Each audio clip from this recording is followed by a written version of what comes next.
Le Caire, l'une des plus belles villes du monde. Avec ses 16 millions d'habitants, elle se trouve à cheval sur le Nil, pas très loin de l'ancienne capitale, Memphis. Depuis plus de 5000 ans, soit depuis l'époque des pharaons, l'Égypte est un pays spirituel à la fois intense. L'Égypte est devenue, de différentes manières, un carrefour pour certaines des religions prédominantes du monde. Ici, au Caire, la plus grande métropole musulmane du monde, il suffit d'écouter pour s'en rappeler. La cacophonie de la vie moderne est ponctuée 5 fois par jour par l'appel à la prière.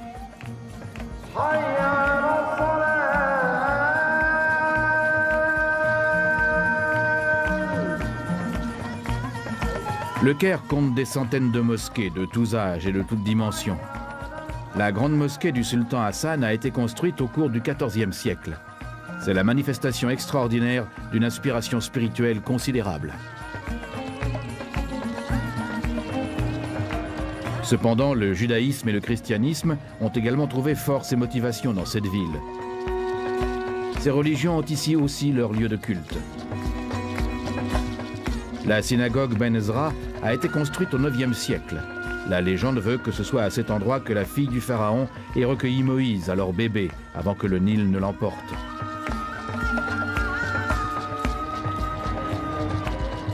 Il y a également de nombreuses églises au Caire.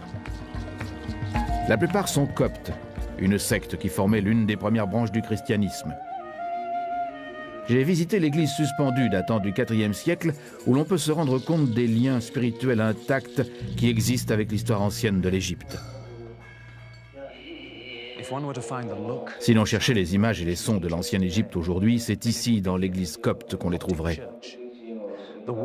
Les mots de ces prières et ces chants sont les indices subtils que l'on possède concernant la langue parlée par les anciens Égyptiens. Et la foi fervente de cet office est un lien direct avec la profonde spiritualité de l'Égypte des pharaons.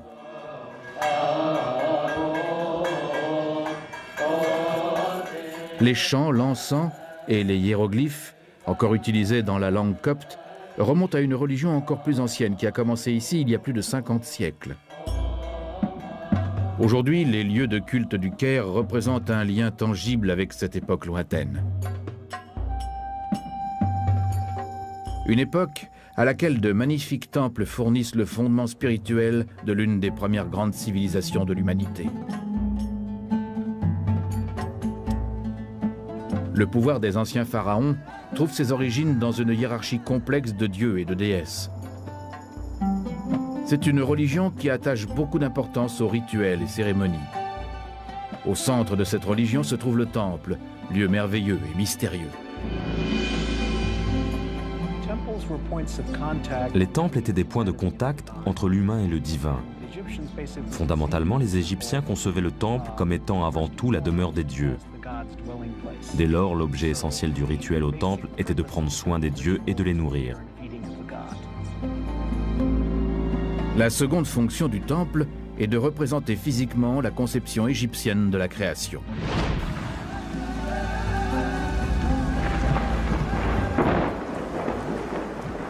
Les Égyptiens croyaient que le monde avait commencé comme un marais primordial. Un lieu de chaos et de confusion. Mais de ce marais, les dieux ont sorti un monticule ou un îlot de sûreté qui est devenu l'Égypte.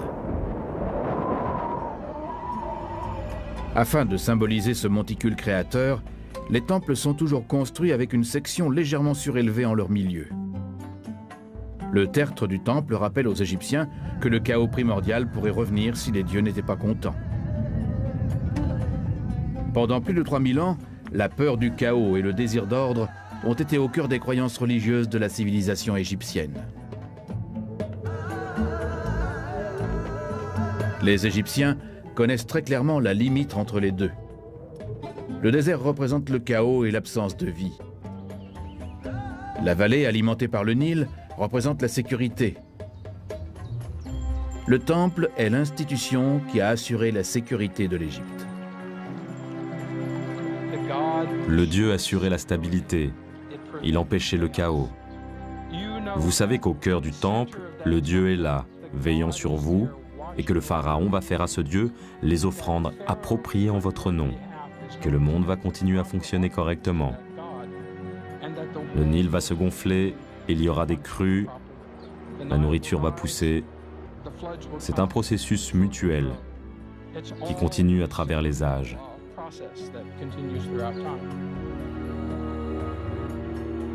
Les temples évoluent rapidement pour devenir davantage qu'une demeure pour les dieux. Ils deviennent le centre de toute vie dans la communauté. Quand on pense au temple de l'Égypte ancienne, on pense en fait à quelque chose de beaucoup plus grand qu'un lieu de culte. C'est un lieu religieux et économique. Quelque chose qui ressemble à un grand monastère européen du Moyen-Âge. Il possède ses propres terres, il a ses troupeaux. Il s'agit d'institutions économiques importantes au sein de la structure de l'Égypte. Les premiers temples remontent aux origines de la civilisation égyptienne, soit plus de 4000 ans avant l'ère chrétienne. Ces premiers lieux sacrés se limitent sans doute à des murs faits de nattes de roseaux ou de peaux de bêtes. Les temples plus récents sont construits en briques de terre. Étonnamment, certaines de ces structures ont survécu. Le temple immense de l'un des premiers pharaons, Khâsekhemoui, à Abydos, date de plus de 5000 ans. Cependant, les grands murs de Khâsekhemoui sont une exception. La plupart de ces anciens temples ont disparu depuis longtemps sous l'effet de l'érosion inexorable du vent du désert. Ceci est une brique en terre, de la boue tirée du Nil mélangée avec de la paille et cuite sous le soleil égyptien. Tous les bâtiments anciens étaient construits avec de telles briques, depuis le palais du pharaon jusqu'à la masure du paysan. Dans des conditions sèches idéales, elles peuvent durer 1000 ans, comme dans le temple de Khâsekhemoui à Abydos. Mais la majeure partie de l'Égypte habitable était proche du Nil et sans cesse l'objet d'inondations. Après plusieurs siècles, ce matériau se dissout et repart dans le Nil. Et les Égyptiens le savaient. C'était acceptable pour les maisons d'habitation des vivants. Après tout, la vie n'est qu'une phase temporaire. En revanche, les tombes des morts et les temples des dieux devaient, eux, pouvoir durer. Les Égyptiens étaient sur le point de devenir les plus grands experts au monde d'un nouveau matériau, la pierre. Avec celle-ci, ils ont créé certains des plus extraordinaires monuments de l'histoire des hommes.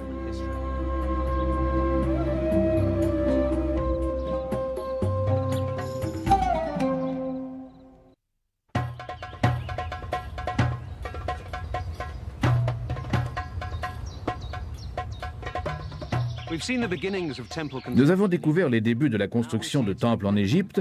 Nous en voyons maintenant l'apogée magnifique. Voici le temple de Karnak. Après les pyramides, c'est la réalisation architecturale la plus spectaculaire dans l'histoire de l'Égypte ancienne. C'est le plus grand temple jamais construit. Il s'étend sur une surface dépassant 30 hectares, un espace suffisamment vaste pour y faire tenir la cathédrale de Notre-Dame et le quartier qui l'entoure. Le temple de Karnak se tient sur la rive est du Nil, là où se trouvait jadis Thèbes, la capitale du sud de l'Égypte ancienne. La capitale actuelle est la ville de Luxor, située à environ 720 km du Caire. Plusieurs pharaons se sont succédés sur 2 siècles pour construire et agrandir ce temple imposant près de 1200 ans avant l'ère chrétienne. Cet ensemble impressionnant de portes et de salles remplies de colonnes a été bâti pour honorer une seule divinité, Amon, le roi des dieux.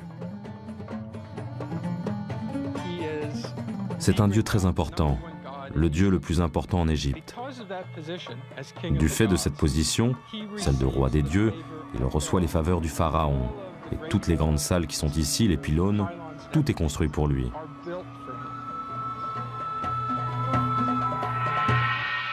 Avec son épouse Mout, la déesse de la maternité, Amon règne sur la capitale, Thèbes. Plus que toute autre déité, c'est Amon qui sert à légitimer et à renouveler sans cesse l'autorité des pharaons.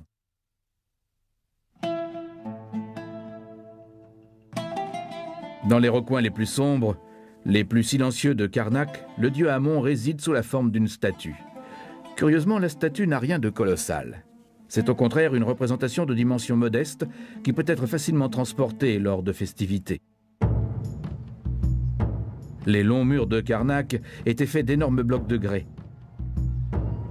Les bâtisseurs se sont heurtés à d'immenses difficultés de construction.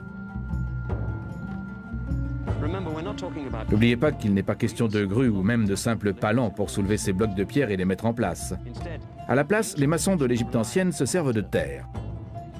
Ici, on peut voir les vestiges d'une gigantesque rampe le long de laquelle on tirait les blocs de pierre jusqu'à leur place dans cet énorme pylône ou ce portail. Lorsque chaque niveau de pierre était terminé, on rehaussait la rampe. Lorsque le dernier mur était enfin terminé, on démolissait la rampe progressivement et chaque niveau de pierre était orné de sculptures et de peintures en descendant. La grande salle hypostyle est le cœur de Karnak. Commencée par le pharaon Amenhotep III au XIVe siècle avant Jésus-Christ, la salle contient 131 colonnes qui soutenaient jadis le toit, à plus de 24 mètres au-dessus du sol du temple. La lumière entrait au travers de fenêtres percées dans le toit et inondait le spectaculaire couloir central. Mais les couloirs latéraux, qui sont aujourd'hui sous le soleil, seraient restés dans le noir le plus complet. 15 obélisques dédiés au roi Soleil, Ré, ont été érigés dans tout le temple. Il a fallu toute la technique d'ingénierie des Égyptiens pour sculpter les colonnes massives, les traîner le long de rampes en terre et ensuite les installer avec précaution. La pointe des obélisques était jadis recouverte d'or de manière à saisir les premiers rayons du soleil à l'aube et les derniers au crépuscule. La lumière brillante reflétée par ces colonnes honorait l'importance primordiale du soleil pour le maintien de toute vie. Cette importante collection de monuments de maçonnerie ne serait pas l'œuvre d'esclaves, mais de citoyens libres. Effectivement, tous les Égyptiens sont censés être disponibles à un moment dans l'année pour travailler sur les grands projets de construction du pharaon. Ce serait l'équivalent du service militaire. Les ouvriers qui érigent ces temples sont des gens du peuple. Ils effectuent leur service de travail. C'est leur semaine de travail à Karnak. C'est sans doute 1. On a nos impôts à payer. 2. On travaille sur la demeure du Dieu. C'est un grand service rendu au roi et à Amon. On assure la stabilité de la vie pour l'éternité en construisant ici. Bien que les Égyptiens de la classe ouvrière aient construit ce temple, ils sont sans doute autorisés à entrer seulement dans les cours extérieures durant les festivités. Les halls intérieurs sont réservés à l'élite des prêtres, car c'est là que les esprits des dieux sont les plus présents.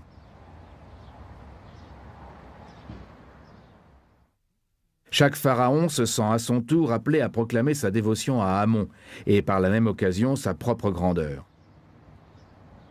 Les murs et colonnes du temple fonctionnent comme des posters ou panneaux d'affichage, où l'on peut graver et exposer son adoration du dieu au reste du monde. Le docteur William Murnham de l'université de Memphis étudie les inscriptions du temple de Karnak depuis plus de 30 ans. Je suppose que mon intérêt pour ce bâtiment a commencé par une simple curiosité. Enfin, il est tellement bien conservé, c'est un peu bête de ne pas savoir grand-chose de son mystère. Pourquoi il a été construit? Ce qui m'intéresse, c'est ce qu'il nous apprend de la mentalité religieuse des anciens Égyptiens. La seule manière sûre de commencer à comprendre l'importance d'un bâtiment tel que celui-ci est de comprendre ce qui est sculpté sur les murs. La simple photographie des inscriptions est délicate. Au cours de plusieurs centaines d'années et une succession de pharaons, des sculptures ont été réalisées par-dessus les sculptures plus anciennes. Murnham effectue tous ces tracés avec précaution, de manière à ce que toutes les couches puissent être minutieusement étudiées. En effet, ces images ne sont parfois pas ce qu'elles paraissent au premier abord. L'un des éléments que l'on trouve sans cesse souligné dans ce temple est l'équilibre entre la façon dont les choses sont et devraient être, et ce qui se passe réellement dans le temple. Je pense que vous pouvez en voir une très bonne illustration par ici. Vous avez cet oiseau qui est un hiéroglyphe pour le peuple d'Égypte. Vous remarquerez qu'il est placé dans un panier, ce qui est un autre hiéroglyphe signifiant tout. Et l'oiseau a des bras qui poussent. Ce n'est pas à cause d'une mutation génétique, mais parce qu'il s'agit d'un morceau d'un autre hiéroglyphe. À la vue de ces bras tendus, les Égyptiens penseraient immédiatement au mot signifiant « adorer ». Au cas où vous n'auriez pas saisi, l'étoile à 5 branches, est un autre hiéroglyphe égyptien qui signifie en fait « adorer ». Donc vous obtenez tout le monde adorant le roi. Des détails tels que celui-ci ont suggéré qu'il ne s'agissait pas seulement d'un symbole pour les hommes adorant le roi Dieu, c'est également un logo pour une société fondamentalement illettrée. Après tout, il ne faut pas oublier qu'en Égypte, seuls 1 ou 2% de l'élite savent lire et écrire. Alors pour tous les autres, quelque chose de ce genre voudrait dire, quand vous voyez cela sur une colonne, vous avez le droit de vous tenir là. Un oiseau qui sert en réalité à contrôler la foule n'est que l'une des surprises qui vous attendent ici, si vous savez où et comment chercher. Aujourd'hui, le visiteur moyen sera peut-être étonné d'apprendre que tout cet assortiment terne de pierres sculptées était jadis peint de couleurs sublimes. Les quelques sections de décoration peintes qui existent encore nous donnent un aperçu extrêmement tentant du passé fabuleux de Karnak. Les efforts de conservation sont impérieux car, comme vous pouvez le constater, le mur est en train de s'effriter. Les anneaux comportant des inscriptions de noms que vous pouvez voir au-dessus de moi étaient intacts quand nous les avons photographiés en 1992. Ils ont maintenant pratiquement disparu. Alors chaque fois que j'en ai assez de ce que je suis en train de faire, je reviens ici pour me rappeler que nous sommes dans une course contre la montre et combien il est important de documenter tout ceci avant qu'il ne disparaisse complètement. Malheureusement, la nappe phréatique égyptienne ne cesse de remonter depuis la construction du grand barrage d'Assouan en 1969. Agissant comme une éponge, la nature poreuse de ces pierres anciennes attire maintenant cette eau et les sels nocifs qu'elle transporte. Néanmoins, d'autres égyptologues continuent de s'évertuer à révéler davantage de secrets que recèlent encore ces murs merveilleux.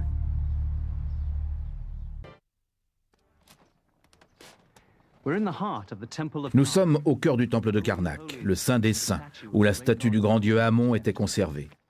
Le toit est désormais absent, mais il y a 3500 ans, cet endroit aurait été très sombre et très calme, seuls les prêtres les plus privilégiés étant autorisés à y entrer.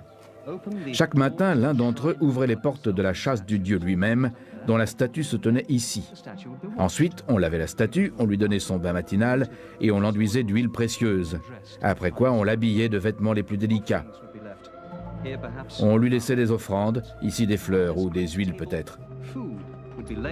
Et sur cette grande table, on disposait de la nourriture devant le dieu de manière à ce qu'il puisse se restaurer durant la journée. Bien entendu, le dieu ne prenait que l'essence de la nourriture. Après un laps de temps jugé approprié, ce sont les prêtres qui consommaient la nourriture elle-même. Enfin, ils faisaient brûler de l'encens et ensuite on laissait le dieu profiter de sa journée en paix. À Karnak, les grands prêtres sont désignés par le pharaon. Les autres prêtres sont des laïcs issus de familles importantes. Cependant, il y a de nombreux emplois au temple qui n'ont pas grand-chose à voir avec ses fonctions religieuses. Les temples n'étaient pas juste le domaine de la royauté et des prêtres.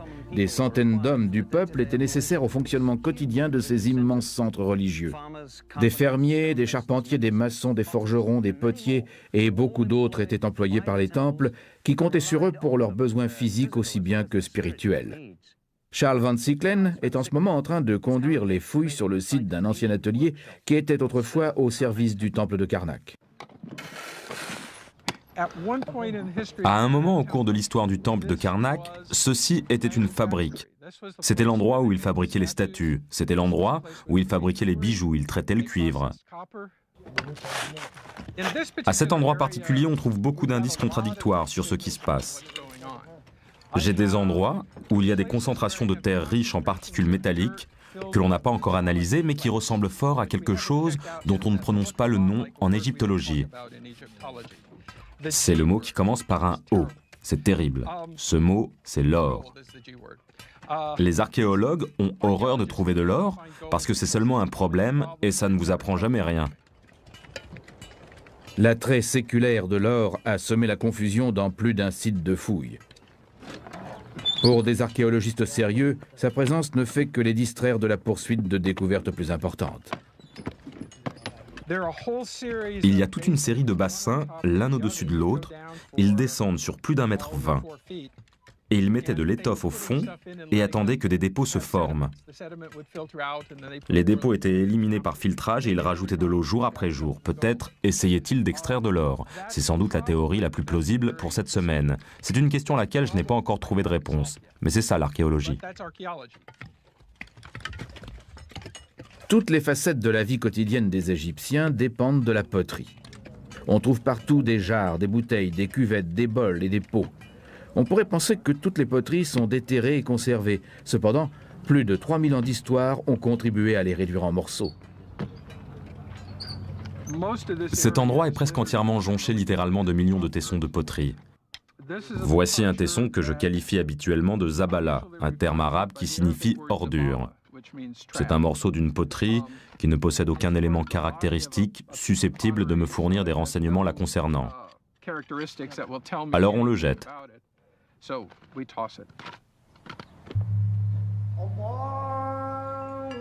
Alors que passent les siècles, le culte du grand dieu Amon s'amenuise. La civilisation égyptienne subit l'assaut d'autres cultures.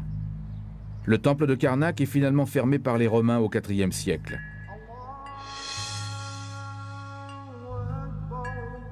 Quand les Européens aperçoivent enfin Karnak au XVIIIe siècle, ces grandes salles sont remplies de sable.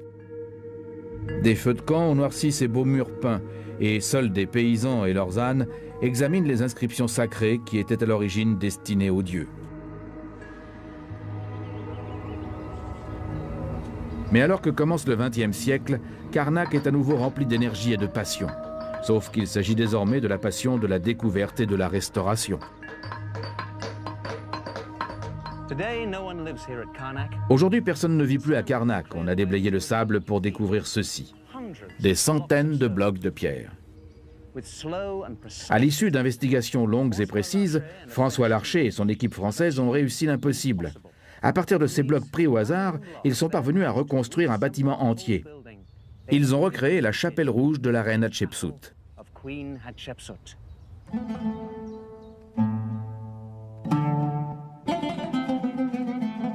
Hatshepsut est l'une des rares souveraines que l'Égypte a connues.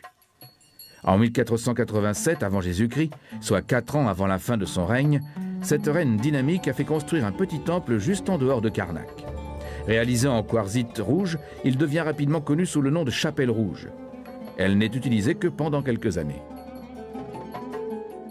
Pour des raisons que l'on ne comprend pas encore très bien, le beau-fils et successeur de Hatshepsut, Thoutmôsis III, fait démolir la chapelle rouge. Le temps que les égyptologues la découvrent, plus de 3000 ans plus tard, les seuls vestiges visibles se composaient de quelques blocs de pierre de grande dimension. François Larcher est fasciné par ces blocs. Quand je suis arrivé à Karnak en 1987, j'ai vu les blocs de la chapelle rouge et j'ai demandé des renseignements à ce sujet. Et la plupart de mes collègues me disaient qu'il était impossible de reconstruire la chapelle parce que trop de blocs étaient manquants. Larcher et son équipe entreprennent l'impossible. Heureusement, certaines des pierres qui formaient autrefois les murs de la chapelle rouge avaient fait l'objet de gravures racontant une histoire. Malheureusement, la plupart de ces pierres avaient été réutilisées dans d'autres parties de Karnak. Le défi consistait à les retrouver et à les réassembler. La première opération effectuée pour cette étude consistait à prendre environ 2000 photos des côtés de ces blocs de pierre.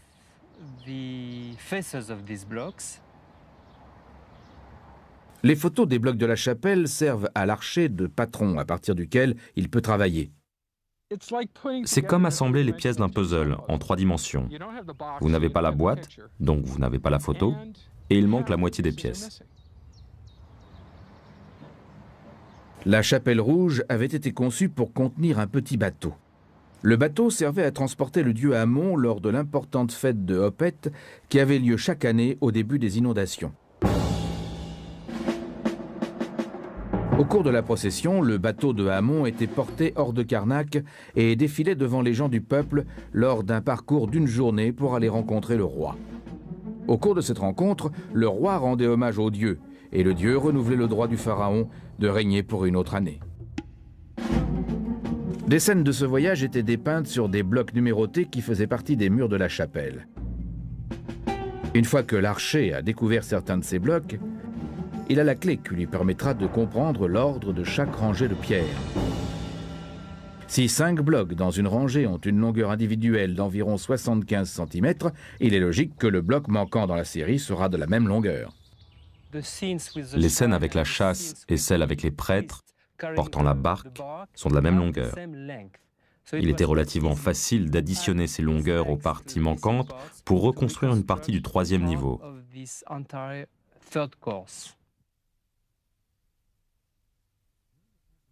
Une fois que le puzzle était finalement assemblé sur le papier, il a fallu seulement 9 mois pour reconstruire la partie principale de la chapelle rouge. Malheureusement, certains des blocs n'ont jamais été retrouvés. Dans ces murs, le plâtre lisse remplit l'espace laissé vide par des blocs manquants. Il sera finalement peint de la couleur des pierres originales.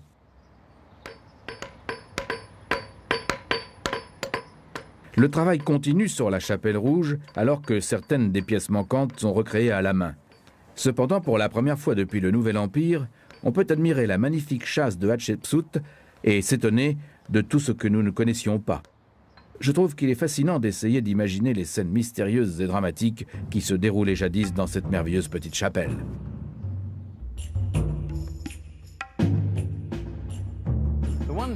Le seul jour de l'année où l'Égyptien moyen avait en fait l'opportunité de voir le dieu Amon-Ré était la fête de Hopet. Le dieu était retiré de son sanctuaire et amené ici à la chapelle rouge. À l'intérieur, à cet endroit précis, se trouvait un petit bateau ou une barque qui transporterait le dieu au cours de son voyage. Il était placé dans la barque et des prêtres à la tête rasée, vêtus de robes de cérémonie en peau de léopard, soulevaient la barque sacrée sur leurs épaules et la transportaient hors du temple de Karnak jusqu'à Luxor, situé à plus d'1,5 km de là, le long de l'avenue des Sphinx.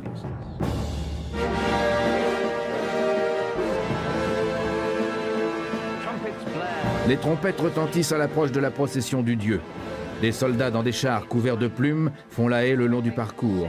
Les spectateurs chantent et applaudissent tandis que les musiciens pincent les cordes de leur luth et battent du tambour et des cymbales. Des danseurs oscillent sur ces rythmes, des acrobates sautent dans l'air. Et partout, le peuple applaudit à la vue du dieu donneur de vie.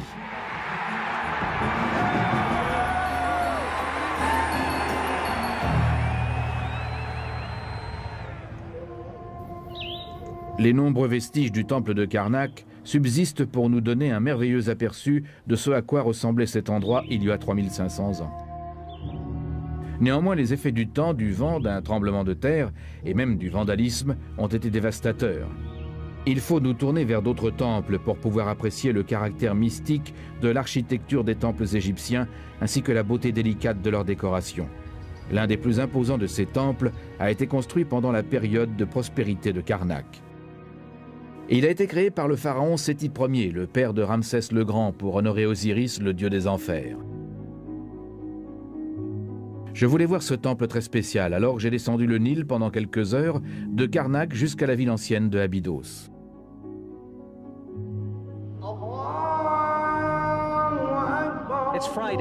C'est vendredi, le jour saint de la semaine dans l'Égypte actuelle. On peut entendre le muezzin appelant les fidèles à la prière. Ce qui subsiste de l'Égypte ancienne, c'est sa religion. Des tombes, des temples, des monuments. Pour les Égyptiens de l'époque, voilà ce que l'Égypte représentait, une religion vivante qui impliquait directement le peuple tout entier. Une religion qui a perduré, connaissant très peu de changements pendant 3000 ans.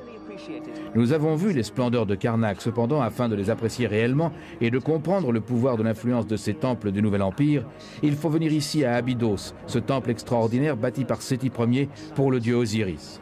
Peu de touristes viennent jusqu'ici. Certaines parties de ce temple n'ont même jamais été filmées. Notre guide est Matthew Adams, de l'Université de Pennsylvanie.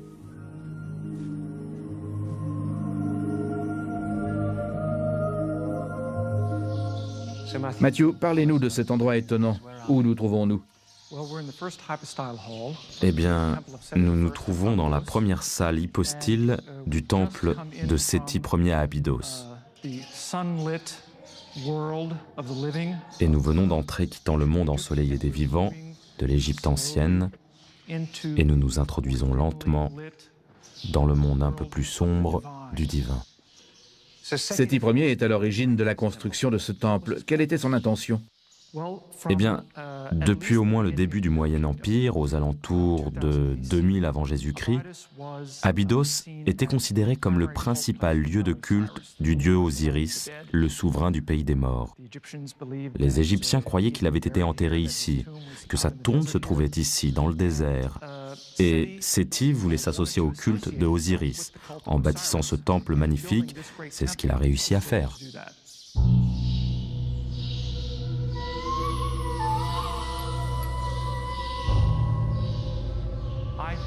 Je crois que c'est sans doute le style de sculpture le plus délicat jamais réalisé en Égypte. Eh bien, ici on voit le roi Séti qui tient un brûleur à encens. Ici on peut voir la flamme de l'encens en train de brûler qui monte.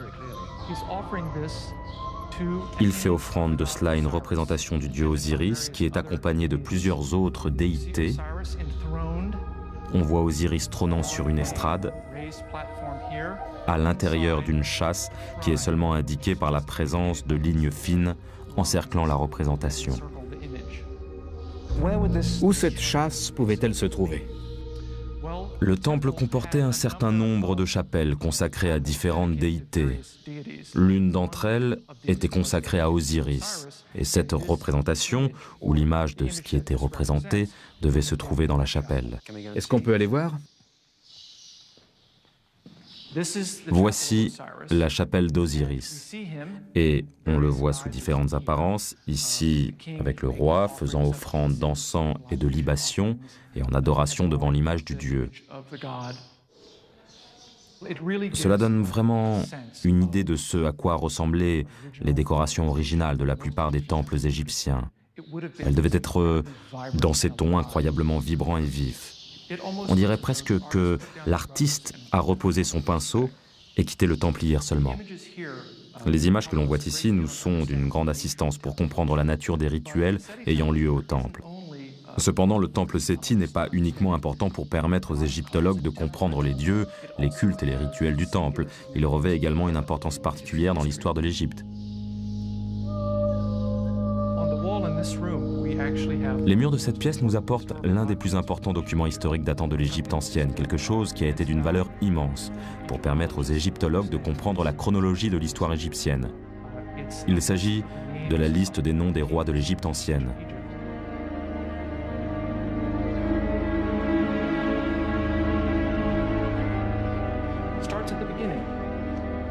La liste commence au début avec le nom du roi Ménès, ici appelé Ménhé, qui était le fondateur légendaire de l'Égypte ancienne. Et ça continue en passant par la plupart des souverains de l'Égypte ancienne, jusqu'à Séti ici qui a construit ce temple. C'est donc une période considérable de l'histoire qui se trouve ici. Absolument. Cela représente près de 2000 ans de l'histoire égyptienne. Il s'agit seulement d'une liste. Est-ce là toute son importance? Que nous apprend-elle d'autre? Eh bien, elle nous apprend que les Égyptiens étaient conscients de la grande profondeur de leur histoire. Il aurait été beaucoup plus difficile pour l'égyptologie d'établir les grandes dates de l'histoire égyptienne ancienne sans ces documents et d'autres documents similaires.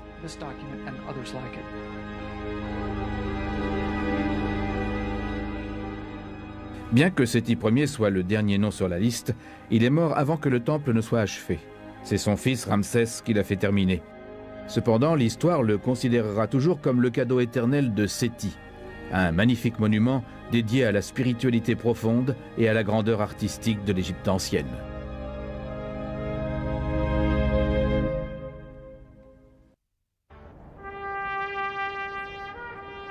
En 1570 avant Jésus-Christ, soit un millier d'années après la construction des grandes pyramides, une nouvelle période de l'histoire égyptienne commence. On l'appelle le Nouvel Empire. Les grands pharaons de cette époque, tels que Ramsès, le fils de Séti Ier, possèdent un pouvoir et un prestige énormes. Ils vont développer et achever une catégorie de temples complètement différente. Nous sommes en train de traverser le Nil à l'endroit où se situait l'ancienne ville sainte de Thèbes. Juste un peu plus bas sur cette rive se trouve la ville de Luxor et le temple de Karnak. Mais c'est vers l'autre rive que se sont tournés les pharaons pour créer un nouveau genre de temple. Ceux-ci n'étaient pas consacrés à un dieu en particulier, comme Amon à Karnak ou Osiris à Abydos. Il s'agit plutôt de temples mortuaires, consacrés à l'honneur d'un dieu vivant, le pharaon lui-même.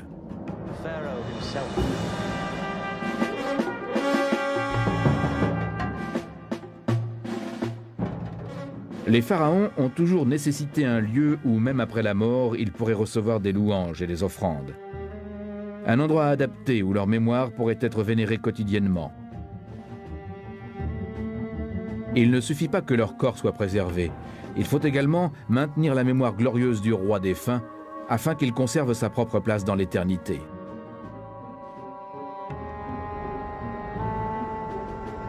Des espaces appropriés pour ces activités sont incorporés dans la conception des pyramides. Néanmoins, l'existence de pilleurs de tombes oblige les pharaons à rechercher des tombes plus petites, plus sûres, dans la vallée des rois et crée le besoin de structures commémoratives spéciales. Le résultat est le temple mortuaire. Et Ramsès II fait construire l'un des plus élégants de ces temples sur l'autre rive du fleuve, en face de Karnak. Le temple spectaculaire qu'il crée est connu sous le nom de Ramesséum. C'est un monument approprié pour le pharaon que l'histoire connaît comme Ramsès le Grand. Son emplacement sur la rive ouest du Nil à Thèbes est en réalité un complexe immense de cimetières couvrant plusieurs dizaines de kilomètres carrés. Les grands temples mortuaires bâtis par les pharaons sont tous très près les uns des autres. Juste en contrebas du Ramesséum se trouve le Médiné Abou, le temple resplendissant construit par Ramsès III. Et pas très loin de là se tient un autre grand hommage au pouvoir et à l'ego. Nous sommes en route pour aller visiter le plus spectaculaire des temples mortuaires, un temple construit pour honorer l'un des plus grands pharaons d'Égypte, un pharaon qui était non pas un roi, mais une reine. Son nom est Hatshepsut, la même reine qui avait fait bâtir la chapelle rouge à Karnak. À l'origine, elle n'est pas tant une reine que la femme d'un roi, de Thoutmôsis II pour être plus précis. Cependant, à la mort de son époux, le titre de roi est passé à un garçon, le beau-fils de Hatshepsut, Thoutmôsis III. Le garçon est trop jeune pour régner. Aussi, Hatshepsut devient régente, en charge du pays jusqu'à la majorité du jeune roi. Mais cette femme remarquable a beaucoup d'assurance ainsi que de l'ambition. Au cours de la deuxième année du règne de son beau-fils, Hatshepsut se fait proclamer roi.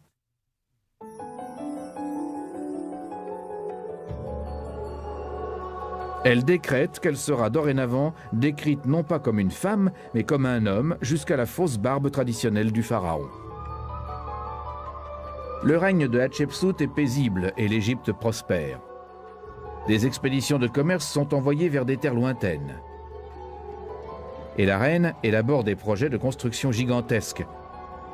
Aucun n'est plus ambitieux que sa construction d'un temple pour se commémorer elle-même.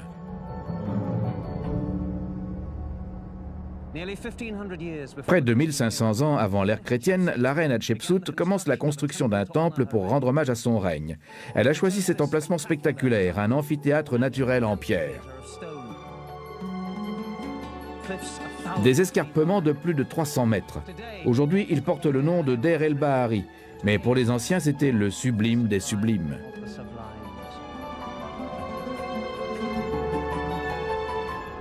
L'architecte de Hatshepsut s'appelle Senemunt. Certains pensent qu'ils sont également amants. Elle lui demande de concevoir un temple qui émerveillera les générations à venir, et il a réussi.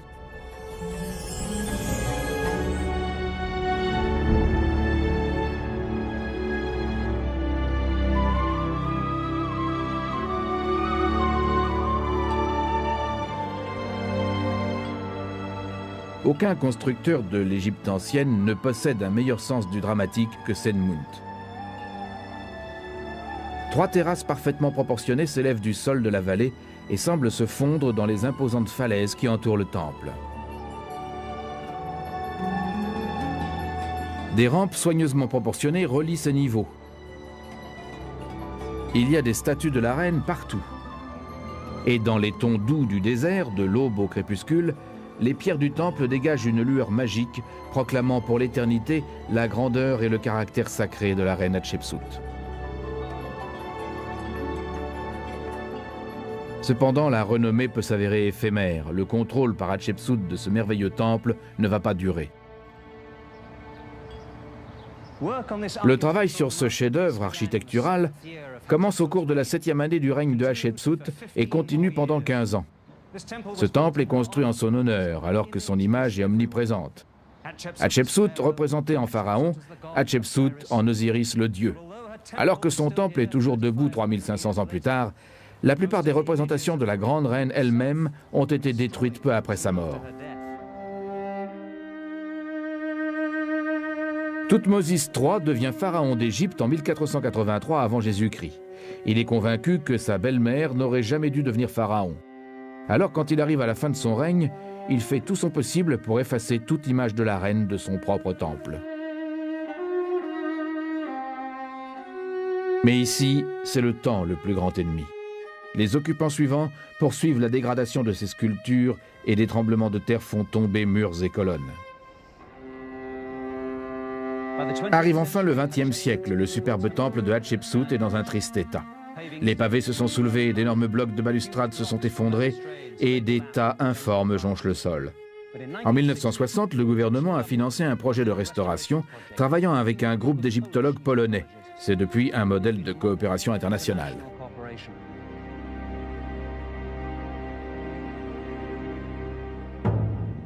Des éléments cruciaux du temple, en particulier le troisième niveau, sont éparpillés comme un énorme tas de cubes pour enfants. La première tâche consiste à analyser ces blocs et à les remettre à leur place l'un après l'autre. On nous a accordé l'accès à des sections du temple qui sont fermées depuis plus de 30 ans. C'est une occasion rare d'observer le travail de restauration de près.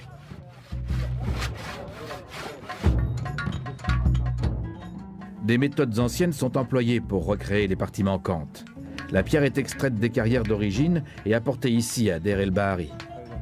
Les sculpteurs égyptiens locaux sont séparés des premiers artisans par des milliers d'années. Néanmoins, le soin du détail et l'attention qu'ils apportent à leur travail sont les mêmes. Chacune de ces pierres est taillée à la main, mise en place à la main et au jugé. Elles sont découpées pour prendre leur place exacte. Et ensuite, après celle-ci, ils doivent monter point par point le long de cette grande rampe jusqu'au troisième niveau. Et pour la première fois depuis les temps anciens, il sera complet. Des centaines d'hommes travaillent ici. Vous pouvez imaginer, dans les temps anciens, des milliers d'Égyptiens travaillant côte à côte sous la chaleur pour terminer ce monument grandiose.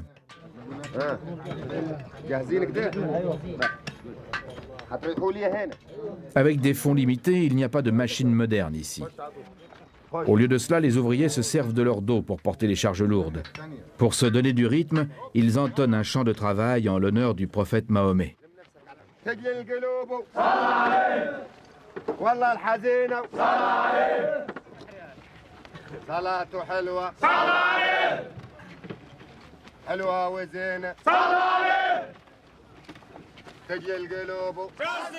Comme leurs ancêtres des siècles auparavant, ils tirent les blocs de pierre le long de la rampe à la seule force de leurs mains. Bien entendu, ces hommes-là travaillent avec des roues. Les Égyptiens anciens, eux, peut-être utilisaient-ils des traîneaux. Malgré tout, c'est un travail très dur.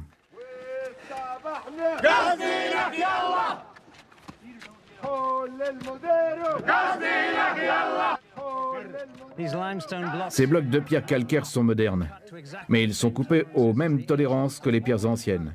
Chaque bloc est une réplique exacte de ce qu'il y avait là autrefois.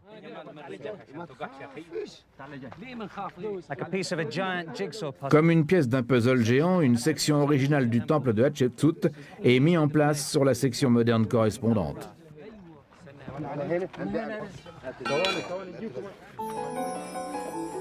Morceau par morceau, on reconstruit Deir el-Bahari.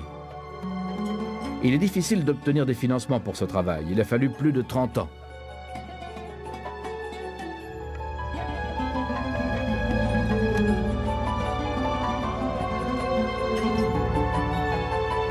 Et on commence à en voir la fin. Et on peut de nouveau voir la grande reine d'Égypte contemplant son merveilleux temple.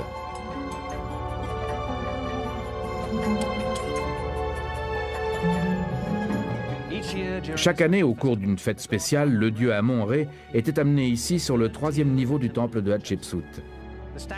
La statue du dieu faisait l'objet d'une procession qui l'emportait en passant par cette cour jusque dans une caverne creusée dans la montagne. Là, il se reposait pendant quelques jours avant de commencer son périple vers tous les temples de la rive ouest. Le public n'a jamais été autorisé dans ce lieu. Mais bientôt, le travail de restauration sera terminé et les visiteurs pourront se tenir ici, sur la terrasse sacrée, et profiter de la vue sur le Nil que la reine Hatshepsut elle-même contemplait jadis.